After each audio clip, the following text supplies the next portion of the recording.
Mount Dhaulagiri, উচ্চতা ৮,১৬৭ metre. পৃথিবীর সপ্তম উচ্চতম শৃঙ্গ এটি।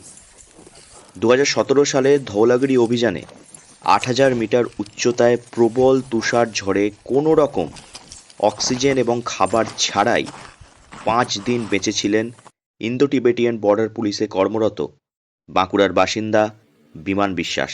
আমার নাম বিমান বিশ্বাস। আমি বাঁকুড়ায় আমার বাড়ি। আমি ইন্ডো টিবেটান বর্ডার পুলিশে কাজ করি এবং লাস্ট 22 ইয়ার্স অলমোস্ট আমি 22 ইয়ার্স ধরে মাউন্টেনিং ফিল্ডের সাথে যুক্ত। -60°C তাপমাত্রায় ফ্রস্ট বাইটের কারণে বিমান বিশ্বাসকে হারাতে হয় ডান হাতের 5টি, বাম হাতের 3টি এবং পায়ের কয়েকটি আঙুল। এত বড় শারীরিক এবং মানসিক ধাক্কার পরও থেমে থাকেননি বাঁকুড়ার বিমান বিশ্বাস। এরপর প্যারা ক্লাইম্বিং ওয়ার্ল্ড চ্যাম্পিয়নশিপে দেশের হয়ে প্রতিনিধিত্ব করেছেন তিনি। কথায় আছে, ঢেঁকি স্বর্গে গেলেও ধান ভাঙে। সেরকমই বাঁকুড়ার শুশুনিয়া পাহাড়ের কোলে শুরু হয়েছিল বিমান বিশ্বাসের অ্যাডভেঞ্চারের খিদে।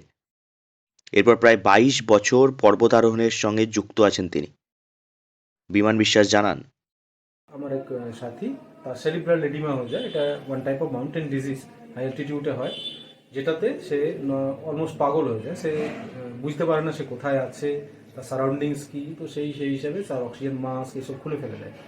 তাকে বাঁচিয়ে আনার একটাই নিয়ম ওখানে কাজ করে, সেটা হচ্ছে নিচে নামিয়ে নিয়ে আসা। ওই কন্ডিশনে তাকে নামিয়ে নিয়ে আসতে, যেহেতু এটা ডেথ জোন যেখানে হিউম্যান বডি অ্যাক্লোটাইজড হতে পারে না, তো সাপ্লিমেন্টারি অক্সিজেনের সাথে ওখানে যেতে হয়। তো সেই অক্সিজেন সিলিন্ডারটা একটা লিমিট অবধি কাজ করে। তো আমাদের কাছে 24 আওয়ার্সের অক্সিজেন সিলিন্ডার ছিল পুরো অপারেশনটাকে করার জন্য। বাট ওয়েদার খারাপ, আর ওয়েদার খারাপ মিনস ব্লিজার্ড চলতে শুরু করে। Almost 120-150 kilometre per hour wind speed থাকে তাতে।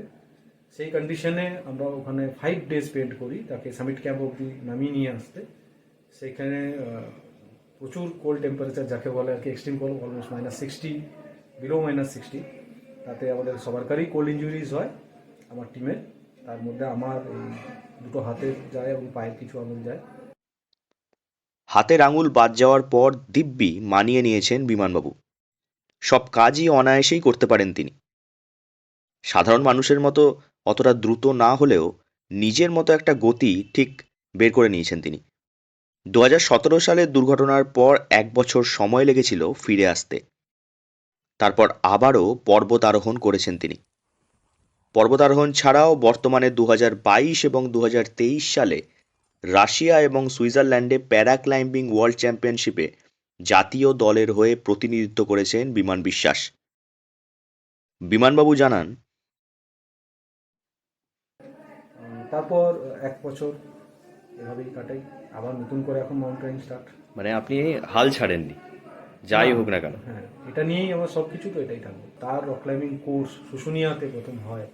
সেই শুশুনিয়ায় ক্যাম্পে যে মানে এই প্রকৃতি বা অ্যাডভেঞ্চারের সাথে পরিচয়, সেইখান দিয়েই শুরু। তো 2021-এ আমার হাত যাওয়ার পর আমি আবার ক্লাইম্বিং স্টার্ট করি অ্যাজ এ প্যারা ক্লাইম্বার। তারপর এখন আমি আমাদের ইন্ডিয়া টিমে আছি এবং ইন্ডিয়াকে রিপ্রেজেন্ট করি ওয়ার্ল্ড চ্যাম্পিয়নশিপ ওয়ার্ল্ড ক্লাবে।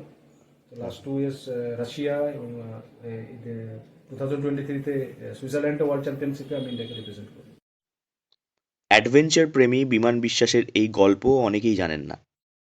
সমুদ্রপৃষ্ঠ থেকে ৮,০০০ মিটার উচ্চতায় প্রতিটি পদক্ষেপে বিপদ লেগে থাকে। সঙ্গে রয়েছে কঠিন আবহাওয়া, অক্সিজেন এবং খাবারের অভাব। এমন প্রতিকূল পরিস্থিতিতে মাথা ঠান্ডা রেখে হার না মানা লড়াই, সঙ্গে হাতের এবং পায়ের আঙুল হারিয়ে দেশের হয়ে প্রতিনিধিত্ব এবং আবারও পর্বতে ফিরে যাওয়ার গল্পটা বাঁকুড়া তথা বিশ্বের কাছে অনুপ্রেরণা। বাঁকুড়া থেকে নীলাঞ্জন ব্যানার্জির রিপোর্ট, লোকাল 18 বাংলা।